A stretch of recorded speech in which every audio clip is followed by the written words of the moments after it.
قال السلام علیکم ورحمۃ اللہ وبرکاتہ۔ پارہ نمبر 9۔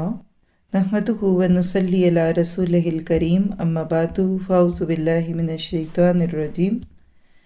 پارہ نمبر 9 سورۃ الاعراف ہی کی آیات کی کنٹینیوشن ہے۔ اس میں قوموں کے رویوں کی بات ہے۔ جب کسی بھی قوم کو اللہ اور اس کے رسول کی بات اپنے معاش پر اور اپنی اکانومی پر پڑتی دکھتی ہے تو اس وقت ان کو اللہ کی بات ماننا اور بھی مشکل ہوتا ہے۔ یہی مسئلہ کل قوم شعیب کا تھا، اور آج بھی بہت سارے لوگوں کا یہی مسئلہ ہے کہ وہ اپنے مالی معاملات میں اسلام کی دی ہوئی ہدایات کو قبول کرنا پسند نہیں کرتے۔ ایسے وقتوں میں یہ سوچنا چاہیے کہ یہ مال کس نے دیا، ہم سب کس کی طرف سے آئے۔ اگر آج اس کو راضی کر کے کچھ لیں گے تو ناراض کر کے کس سے لیں گے؟ تب بھی تو اسی سے ہی لینا ہے۔ تو بہتر ہے کہ اللہ کو راضی کیا جائے، اور ماں بچے سے خوش ہو تو زیادہ دے گی۔ کبھی غصے میں بچے کے مجبور کرنے پہ کچھ دے بھی دے، لیکن کہتی ہے کہ مجھ سے پھر بات نہ کرنا۔ یہ کیفیت ہوتی ہے جب انسان اپنے مال میں حرام حلال کا فرق نہیں کرتا۔ تو اللہ مال تو دے دیتا ہے، لیکن کہتا ہے کہ تم میرے سے بات نہ کرنا۔ اللہ تعالیٰ ہمیں ہر طرح کی کمی بیشیوں سے پاک کر دے، کیونکہ جو چیز ہمارے پیٹ میں جائے گی وہی ہمارے اعمال میں بھی جھلکے گی، اور اسی کا اثر ہم اپنی اولادوں میں بھی دیکھیں گے۔ پھر اس کے بعد حضرت شعیب کا ایک جملہ آیت 89 میں، کہ جب قوم نے بات نہ مانی تو کیا کہا کہ ربنا افتح بیننا و بین قومنا بالحق۔ یہ بھی ایک وقت آتا ہے کہ جب کوئی آپ کی دعوت پہ لبیک نہ کہے اور آپ کی بات نہ مانے تو پھر آپ کو بھی اس کی غلط بات نہیں ماننی چاہیے۔ اس کے بعد اللہ تعالیٰ نے اپنا قانون پیش کیا ہے آیت 94:5 میں، کہ جب کسی بستی میں کوئی نبی آتے ہیں لیکن لوگ اس کی قدر نہیں کرتے تو اللہ تعالیٰ پھر ان کو مختلف قسم کی مصیبتوں میں جکڑ دیتا ہے۔ مقصد کیا ہوتا ہے کہ وہ عاجزی کریں۔ آج انبیاء کرام نہیں ہیں تو اس کی جگہ دین والے ہیں، لیکن جب کچھ دیر گزر جاتی ہے، لوگ برائی کو نہیں سمجھ پاتے تو اللہ تعالیٰ پھر ان کو اچھے دن بھی دیتا ہے، حتیٰ کہ پھر انسان بالکل یوزڈ ٹو ہو جاتا ہے، اور اکثر کیا کہتا ہے، یہ تو دن ہے، ہمارے باپ دادا پہ بھی اچھے دن آئے، ہمارے باپ کا بھی کاروبار ڈوب گیا تھا، ہمارے ابا کا کام بھی ڈوب گیا تھا، پھر اس کے بعد ٹھیک ہو گیا۔ تو یاد رکھیے کہ نصیحت لینے کی ضرورت ہے، اور آیت 96 ہم سب کو زبانی یاد کر لینی چاہیے کہ رزق کے دروازے آسمان سے کب کھلتے ہیں؟ جب ایمان لانے کے بعد تقویٰ کو اختیار کیا جاتا ہے۔ بہت سارے لوگوں کو یہ بات معلوم نہیں ہوتی۔ اللہ تعالیٰ ہمیں ایمان اور تقویٰ عطا فرما دے۔ اس پہ ایک ٹاپک بھی ہے، رزق کی کنجیاں، پوری بک ہے، اس میں سے خاص طور پہ یہ چیزیں پڑھی گئیں۔ آپ پڑھ بھی سکتے ہیں اور سن بھی سکتے ہیں۔ اللہ تعالیٰ ہمارے لیے عمل کو آسان کر دے۔ اس کے بعد پوری آیات میں اللہ تعالیٰ کے مختلف قوانین ہی ہیں کہ جب لوگ اللہ سے بے خوف ہو جاتے ہیں تو کسی وقت بھی اللہ تعالیٰ ان کو پکڑ سکتا ہے۔ پھر اس کے بعد بنی اسرائیل اور فرعون کی طویل کہانی، کہ جس میں ہم سب کو یہی سکھا دیا کہ دیکھو ماضی کے مسلمانوں نے جب اللہ کی بات نہ مانی تو ان کے تذکرے آج سب سے زیادہ پڑھی جانے والی کتاب میں ہیں۔ اگر وہ مسلمانوں تمہارے بعد کوئی کتاب ہوتی تو تم سوچو کہ آج کے تمہارے حالات اس میں کن لفظوں میں پیش کیے جاتے۔ اور آیت نمبر 126 میں دعا بھی سکھا دی، جب حالات تنگ ہوں، جب مسلمانوں کو کوئی تھریٹ کرے، جب ہم اپنے ہی کرتوتوں کی وجہ سے دنیا میں کسی کے زیر بار ہو جائیں تو ربنا افرغ علینا صبرا وتوفنا مسلمین، اے رب ہم پر صبر ڈال دے اور ہمیں مسلمان رکھنا۔ یعنی ایسے سخت حالات نہ آ جائیں کہ ہم اپنا اسلام بھی چھوڑنے پہ مجبور ہو جائیں۔ اس کے بعد اللہ سبحانہ تعالیٰ نے بنی اسرائیل پر مسلسل جو عذاب آئے ان کا تذکرہ کیا، لیکن جو بات اس کے اینڈ پہ نکلی وہ کیا تھی کہ یہ قوم ان عذابوں کو دیکھ کر اللہ سے وعدے بھی کرتی، موسیٰ علیہ السلام کی دعا سے عذاب ٹل بھی جاتا، جو ہی حالات اچھے ہوتے وہ دوبارہ وہی کچھ کرنے لگتے۔ کیا آج ہمارا بھی یہی حال نہیں ہے؟ زلزلہ آتا ہے، چند دن تک مسجدوں کی رونق بڑھ جاتی ہے، ذرا کوئی جنگ کی دھمکی ملتی ہے، تھوڑا سا خوف آتا ہے، لیکن اس کے بعد پھر لوگ وہی کرنے لگ جاتے ہیں جو کرتے تھے۔ اور حقیقت یہ ہے کہ لوگ بار بار ایک ہی غلطی دہراتے ہیں، حالانکہ وہ پہلی غلطیوں کا خمیازہ بھگت چکے ہوتے ہیں۔ پھر اس کے بعد فرعون کے ڈوبنے کی بات کے بعد اللہ تعالیٰ نے موسیٰ علیہ السلام کو جب تورات دینے کا ارادہ کیا تو موسیٰ علیہ السلام تنہائی کے لیے، فوکسڈ ہونے کے لیے کوہ طور پہ چلے گئے۔ یہ بات میرے آپ کے لیے بھی عمل کی ہے کہ آج ہم کتنا کو اپنے آپ کو تنہا کرتے ہیں اللہ کی بات کو غور سے سننے، سمجھنے اور پھر اس پہ عمل کرنے کے لیے۔ پھر اس کے بعد حضرت موسیٰ اور اللہ تعالیٰ کا کلام بھی ہے جو بڑا خوبصورت ہے۔ حقیقت ہے کہ موسیٰ علیہ السلام سے اللہ تعالیٰ نے کلام کیا تھا طور پہ۔ ہم سے اللہ تعالیٰ کلام کرتا ہے جب ہم قرآن پڑھتے ہیں، اور ہم اللہ سے کب کلام کرتے ہیں؟ جب ہم نماز پڑھتے ہیں۔ اللہ تعالیٰ ہمیں دونوں کا عادی کر دے۔ پھر اس کے بعد آپ دیکھیے کہ آیت نمبر 146 جو اس پارے کی بہت خوبصورت آیت بھی ہے اور آیت تدبر بھی ہے، وہ کیا ہے کہ کچھ لوگوں کا حال یہ ہے کہ جب ان کو وہیں یروا سبیل الرشد لا یتخذوہ سبیلا، اس کو نہیں پکڑتے، یعنی جب ان کو نیکیوں کا موقع ملے، کوئی خیر کا راستہ دکھایا جائے، اس پہ چلنے میں حیل و حجت کرتے ہیں۔ لیکن وہیں یروا سبیل الغی، جب کوئی برائی کا راستہ، نافرمانی کا راستہ، نفس کی خوشی کا راستہ دیکھتے ہیں تو یتخذوہ سبیلا، تو اس کو وہ راستہ بنا لیتے ہیں۔ کیوں ایسا ہوتا ہے؟ کیونکہ یہ وہ لوگ ہیں جنہوں نے آیتوں کو جھٹلایا اور اس سے غافل تھے۔ حقیقت ہے کہ یہ آیت ہم سب کی توجہ کی طلبگار ہے۔ زندگی کے اس سفر میں جب ہم ہدایت کے سفر پہ چلتے ہیں، جس کو اب صراط مستقیم بھی کہہ سکتے ہیں، تو بار بار بیچ میں ہمارا ٹکراؤ ان لوگوں سے اور ان حالات سے ہوتا ہے کہ ہم نہ سمجھی کے ساتھ ہی صحیح لاشعور پن میں ہی، لیکن ہم اس راستے سے ہٹ جاتے ہیں۔ جیسے کرس کراس اگر آپ ڈال کر دیکھیں تو ایک سبیل الرشد ہے تو دوسرا سبیل الغی ہے۔ بیچ میں راؤنڈ اباؤٹس آتے ہیں، ان راؤنڈ اباؤٹس پہ انسان بھول ہی جاتا ہے کہ اس نے نیکی کے کس کام کی نیت کی تھی۔ بعض دفعہ رمضان میں بہت بڑی بڑی نیکیوں کی نیتیں کی جاتی ہیں، بعد میں قائم نہیں رہا جاتا کیونکہ راؤنڈ اباؤٹ پہ راستہ بدل جاتا ہے اور ہم دوسری روڈ پہ چڑھ چکے ہوتے ہیں۔ اس کے برعکس آپ دیکھیے کہ ایک شخص جو غلط کام کر رہا ہے، سبیل الغی پہ ہے، تو اس کے لیے بھی ہر وقت ہدایت پہ آنے کے چانسز موجود ہیں۔ اس کی بھی زندگی میں کوئی راؤنڈ اباؤٹ آئے گا، یا اس کا کوئی دوست اس کو مل جائے گا، کوئی سہیلی اس کو بلا لے گی، کوئی غم آ جائے گا، کوئی دکھ آ جائے گا، کوئی خوشی آ جائے گی، جس کے بعد اللہ سے تعلق جڑتا ہے تو پھر وہ ہدایت کے راستے پہ آتا ہے۔ تو کبھی کسی سے مایوس نہ ہوں، بس خود جب صراط مستقیم پہ چلتے رہیں تو آنکھیں کھول کر چلیں، غور کریں۔ اور یہی وجہ ہے کہ دن میں 17 بار کم از کم نمازوں میں اہدنا الصراط المستقیم کی دعا منگائی جاتی ہے، کیونکہ ہم سب ہر وقت خطرے میں ہیں۔ آپ جانتے ہیں کہ سفر میں ہلکا سا ٹرن غلط لے لیا جائے تو کئی میل آگے جا کر پھر ایگزٹ آتے ہیں۔ اسی طرح ہدایت کا موقع ایک دفعہ چھن جائے تو بعض دفعہ پھر اگلے سال تک انتظار کرنا پڑتا ہے۔ اللہ تعالیٰ ہمیں ان رمضان کے باقی دنوں سے فائدہ لینے والا بنائے، اور جو چھٹ گیا اس کو چھوڑ کر جو ہے اس کو لینے والے ہم بن جائیں۔ اس کے بعد حضرت موسیٰ علیہ السلام کے غصے میں آنے اور بھائی سے جواب دہی کا تذکرہ ہے، جس میں عمل کی بات کیا ہے کہ ایک ایمان والا شرک ہوتا دیکھ کر خوش نہیں رہ سکتا، برداشت نہیں کرتا، لیکن جو ہی غصہ دور ہوا دوبارہ اپنے کام پہ آ گئے اور دوبارہ ان تختیوں کو پکڑ لیا جس میں ہدایت اور رحمت تھی۔ ہم اپنے غصوں کو پالتے ہیں، ہم غصوں کو اتنا لمبا کھینچ لیتے ہیں کہ وہ گلے شکوے اور اس کے بعد پھر لڑائی جھگڑوں کی صورت اختیار کرتے ہیں، اور کئی سال تک دوسروں سے قطع کلامی بھی نہیں کرتے۔ تو موسیٰ علیہ السلام کا اپنے بھائی سے جھگڑا کوئی جائیداد کا نہیں تھا، مال کا نہیں تھا، رشتے ناتے ہونے یا نہ ہونے کا نہیں تھا، بلکہ دین کے لیے غصہ تھا، اور دین کے لیے غصہ آنا سراسر ایمان کی علامت ہے، جبکہ آپ اس کو کنٹرول میں رکھتے ہوئے اچھے طریقے سے کام کر سکیں۔ اس کے بعد نبی صلی اللہ علیہ وسلم کی صفات آیت 157 میں بڑے خوبصورت طریقے سے بیان کی گئیں۔ پچھلی کتابوں میں آپ کی جو صفات تھی، آپ نبی بھی تھے، امی بھی تھے، اور آپ لوگوں کو نیکیوں کا حکم دیتے اور برائیوں سے روکتے، اور حلال چیزوں کو پاک کرتے، گندی چیزوں کو ناپاک کو حرام کرتے، اور آپ پر وہ بوجھ اور توق جو لوگوں نے رسم و رواج اور خاندان کی کئی بندشوں کی وجہ سے تانے ہوئے تھے، اپنے اوپر لادے ہوئے تھے، ان کو اتار دیا۔ چند لمحوں کے لیے ہم بھی سوچیں، نبی کی تو یہ خوبیاں تھی، آج امت کا کیا حال ہے؟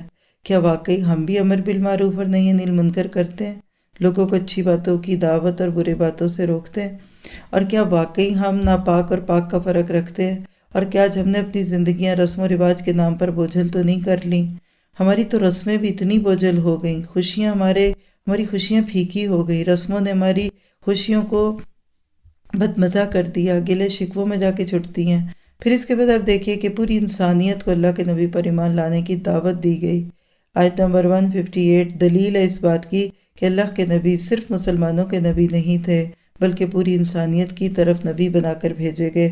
اب یہ میرا آپ کا کام ہے کہ ہم نے لوگوں تک آپ کے اس پیغام کو کیسے پہنچانا ہے۔ پھر اس کے بعد آیت نمبر 163 سے چند آیات میں دوبارہ اصحاب سبت کی بات ہوئی، یعنی وہ لوگ جنہوں نے حیلہ کیا اور ہفتے والے دن مچھلیاں پکڑ لی اور اللہ کے حکم کو بدل کے رکھ دیا، جس کا آپ کہنا چاہیے کہ ڈاچ دینے کی کوشش کی، دھوکہ دیا، حیلہ دیا، اس واقعے کی روشنی میں اللہ تعالیٰ نے ہمیں بتا دیا کسی بھی سوسائٹی میں حرام کے مواقع کا مل جانا اللہ تعالیٰ کی طرف سے آزمائش ہوتی ہے۔ اور دوسری یہ بات ہے کہ جب کسی کو غلط کام کرتے دیکھ کر نہ روکیں تو جو سزا ان کو ملتی ہے وہ آپ کو بھی ملتی ہے۔ اور ساتھ یہ کہ ہمیں لوگوں کو اچھی باتیں کہتے ہی رہنا چاہیے، وہ مانیں نہ مانیں، اور مانیں گے جب ہم اللہ سے دعا بھی کریں گے ان کے لیے، لیکن کم از کم ہمارا عذر تو قائم ہو جائے گا کہ ہم نے اپنی سی کوشش کی تھی۔ اس کے بعد بنی اسرائیل کے اندر پھر دوبارہ جو مختلف فرقے بازیاں ہو گئیں ان کا تذکرہ کرتے ہوئے اللہ تعالیٰ نے ایک بات کی طرف توجہ دلائی ہے آیت نمبر 169 میں، کہ کچھ لوگ ایسے ہوتے ہیں کہ وہ گناہوں کے موقع پہ گناہ بھی کرتے ہیں، بعد میں کہتے ہیں اللہ معاف کر دے گا، اور جب دوبارہ پھر اسی گناہ کا موقع آتا ہے پھر کہتے ہیں سیغفر لنا۔ آج کل ہم اردو میں اس کو بہت سنتے ہیں، اور وہ کہ اللہ معاف کرے گا، اللہ بڑا غفور و رحیم ہے۔ یعنی اللہ تعالیٰ نے پچھلی قوموں کا تذکرہ کر کے بتا دیا کہ جب گناہ کا موقع ہے تو گناہ کرنا، اور بعد میں کچھ سمجھائے تو کہنا اللہ معاف کر دے گا۔ یہ پچھلی قوموں کا رویہ ہے جس پہ اللہ تعالیٰ کی پکڑ آئی تھی۔ کرو کیا؟ پھر 170 میں بتا دیا یمسکون بالکتاب، کتاب کو تھام لو۔ اصل میں آج کے دور میں امت مسلمہ کو یہی کرنا ہے، کیا؟ تمسک بالکتاب۔ ہر بندے کے ہاتھ میں قرآن، کتاب، سمجھنا، پڑھنا، غور و فکر، تدبر ہے، اس کو یاد کیجئے، اس کو حفظ کیجئے، اس کے لیے وقت لگائیے۔ پھر اقام الصلاۃ، نمازیں پھر ہی مزے کی ہوں گی، ورنہ تو نماز بھی پھیکی ہوتی ہے۔ اور اس کے بعد آیت نمبر 172 جو بڑی اہم آیت ہے، اس میں وعدہ الست کی بات ہے جو اللہ نے ہم سب سے لیا جب ہم اپنے باپ آدم کی پشت میں تھے۔ اس کا مقصد کیا تھا؟ جیسے کمپیوٹر کی زبان میں آپ کچھ چیزیں انسٹال کر دیتے ہیں تاکہ وقت پڑھنے پہ ان کو نکال سکے، تو اللہ تعالیٰ نے ہمارے ڈیٹا میں یہ سب کچھ ڈال دیا کہ تمہیں دنیا میں جا کر کس کو ماننا ہے۔ ورنہ تو دیکھیے لوگوں کے ساتھ بہت زیادتی ہو جاتی کہ وہ پیدا تو کسی نان مسلم گھر میں ہوتے اور ان کو مسلمان ہونے کا حکم دیا جاتا، اور ایک ایتھیسٹ تو بیچارہ کہتا مجھے تو کسی نے رب کا بتایا ہی نہیں۔ تو یاد رکھیے اللہ تک پہنچنے کے 4 راستے ہیں۔ ایک تو یہ وعدہ الست ہے، ہم سب مسلمان، کافر، فاجر، نیک، بد سب وعدہ کر چکے، اور یہ چیز ہماری میموری میں ڈال دی گئی۔ آپ کہتے ہیں ہمیں تو یاد ہی نہیں، تو کیا ہمیں یہ یاد ہے جب ہم پیدا ہوئے تھے کب ہوا کیا ہوا؟ تو جب بچپن کی باتیں یاد نہیں تو یہ اس سے پیچھے کی بات یاد نہ ہو، اس سے کوئی زیادہ فرق نہیں پڑتا۔ دوسری چیز عقل ہے، عقل سے بیٹھ کے انسان سوچے تو ایک رب کا وجود سمجھ آتا ہے اور اس کی اطاعت بھی سمجھ آتی ہے۔ کائنات کا ڈسپلن دیکھیں تو خود کو بھی اللہ کے آگے جھکانے کو دل چاہتا ہے۔ تیسری چیز کائنات ہے، آپ اتنی اس خوبصورت کائنات کو دیکھتے ہیں تو آپ کو لگتا ہے کہ اس کو بنانے والا کوئی ہے جو ان سب کو چلا رہا ہے۔ اور چوتھی چیز ہے ریولیشن، یعنی وحی، وقت کے نبی نے آ کر اس کی دعوت دی۔ ہم مسلمان خوش قسمت ہیں، آج ہمارا دین محفوظ ہے، لیکن باقی قوموں کے پاس بھی تو آیا تھا، لیکن انہوں نے خواہشوں کی بنا پہ اس کو جھٹلا دیا۔ پھر اس کے بعد آپ آیت نمبر 175 سے آنورڈ کچھ آیات میں ایک ایسا کردار پیش کیا گیا کہ جس کو اللہ نے علم دیا، اللہ نے اس کو اس علم ہی سے عزت بھی دینی تھی، دنیا کی نعمتیں بھی دینی تھی، لیکن شیطان اس کے پیچھے لگ گیا اور اس نے اس علم کو اس کے لیے فتنہ بنا دیا۔ دنیا کی محبت اتنی آئی کہ مادہ پرست ہوا، علم کا پھندا گلے سے اتار دیا، اور خواہشوں بھری زندگی کو پانے کے لیے ہر وقت محنت مشقت میں پڑنے لگا۔ ایسے لوگوں کی مثال دے کر اللہ تعالیٰ یہ سکھا رہے ہیں کہ کچھ لوگ آخرت کے لیے جیتے ہیں اور کچھ لوگ دنیا کے لیے جیتے ہیں۔ جو دنیا کے لیے جیتے ہیں وہ سوچتے نہیں، یعنی اللہ تعالیٰ نے اس میں یہ بات بتا دی کہ ایک انسان کا جینا ہے، ایک جانور کا جینا ہے۔ آپ دیکھیے جانور عموماً بطن اور فرج کے لیے جیتے، کھا لیا اور بچے پیدا کر لیے۔ اگر انسان کی بھی زندگی کا یہی مقصد ہے تو پھر اس میں اور اس میں کیا فرق ہو گیا؟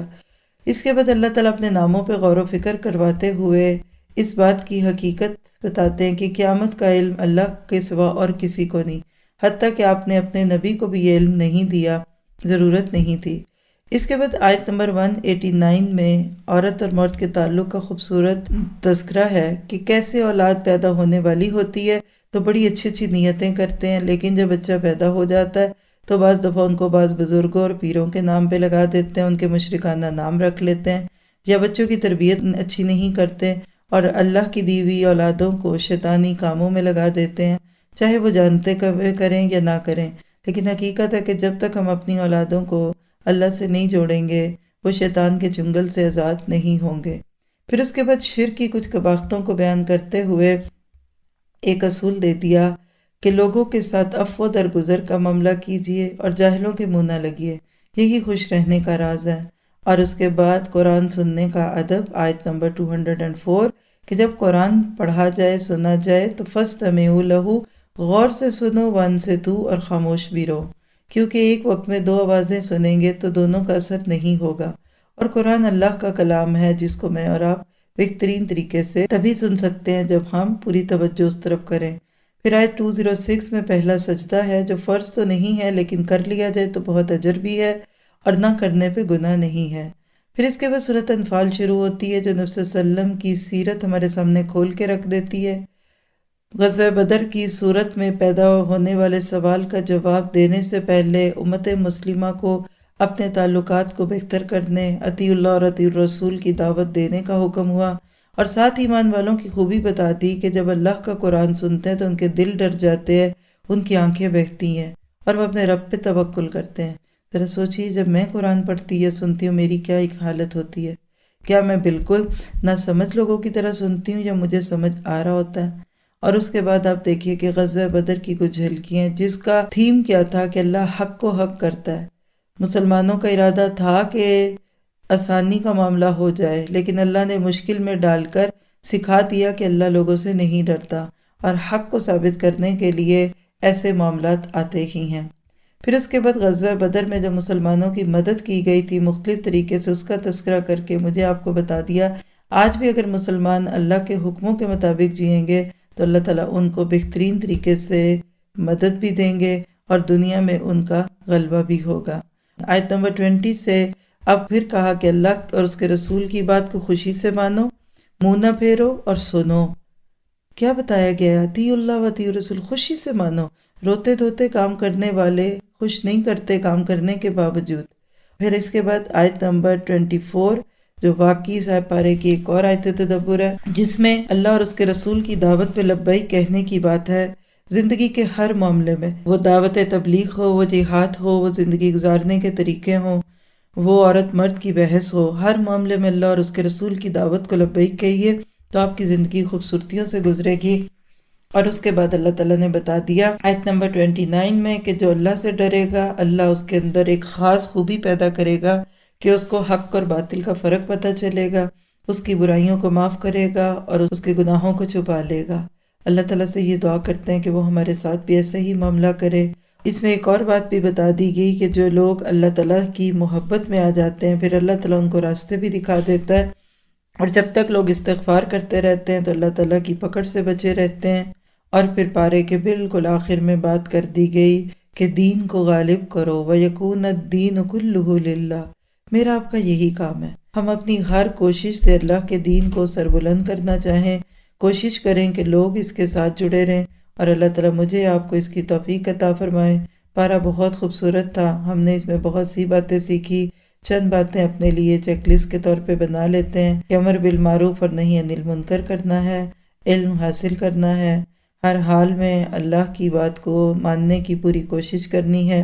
اگر کوئی آزمائش آ جائے تو اللہ کا اور قرب لینا ہے، شعوری ایمان لینا ہے، اللہ کے ڈر سے اعمال اچھے کرنے ہیں، لوگوں کے ڈر سے نہیں، اور ساتھ ساتھ ہم نے اپنا جائزہ لینا ہے کہ میرے پاؤں کس چیز نے پکڑ رکھے ہیں، کیا میں بھی دنیا میں پڑھ کر آخرت کو بھولی تو نہیں رہتی۔